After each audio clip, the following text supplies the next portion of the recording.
By constitutional mandate, social justice is a matter of national policy and a priority objective of government. And this is why one of the first reforms was land reform.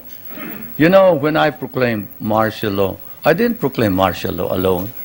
It is made to appear as if I just signed the decree and said, I impose martial law on each and every one of you. No. I asked the legislature to please pass a law proclaiming martial law because there was anarchy in the country. Now, let me say this. The opposition was strong.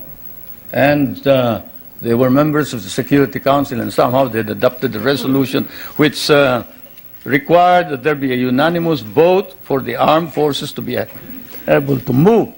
And therefore, the armed forces was immobilized. At the same time, I asked the opposition party to come and join me in a coalition government. I offered one half of the cabinet. And of course, they laughed at me and said, why should we join you? We're going to take over the government. By the time you are through with the exercise, you're dead, politically and otherwise. So, and they refused to join me. I asked the advice of the judiciary.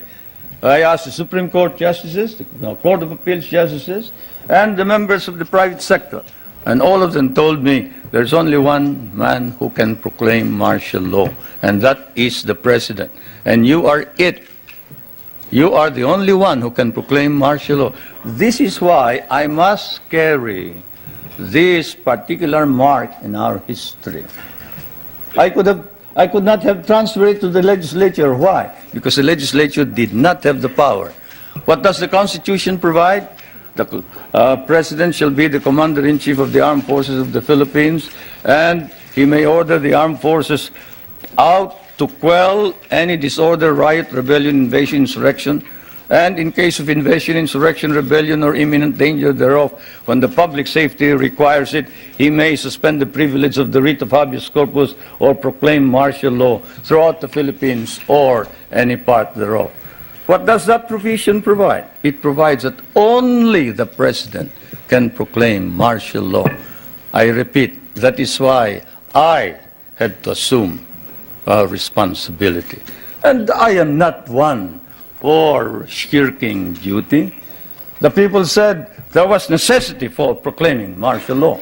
And the people said, you are the only official who can proclaim martial law. So I proclaimed martial law. And I sincerely believed that it was necessary to proclaim martial law to install order and stability because there was complete anarchy throughout the country at the time.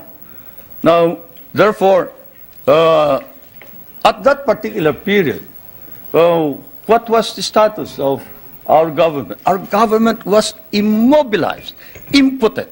The armed forces could not move out. The industry was not at all in any way moving. There was no income coming into government. Everybody was running away. They burned the U.S.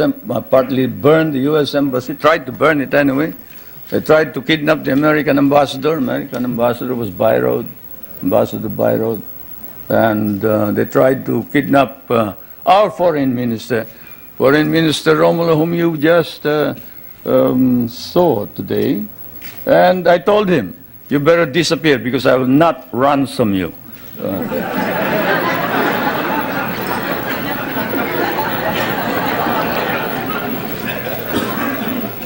But whatever it is, they burned the Manila International Airport, they bombed the Supreme Court, they bombed the Constitutional Convention, they bombed the City Hall, they burned part of Malacanang Palace, they attempted to kidnap my children, they attempted to kill the President 8 times.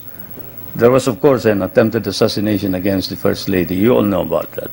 And this required that I immediately act on it, and so I did.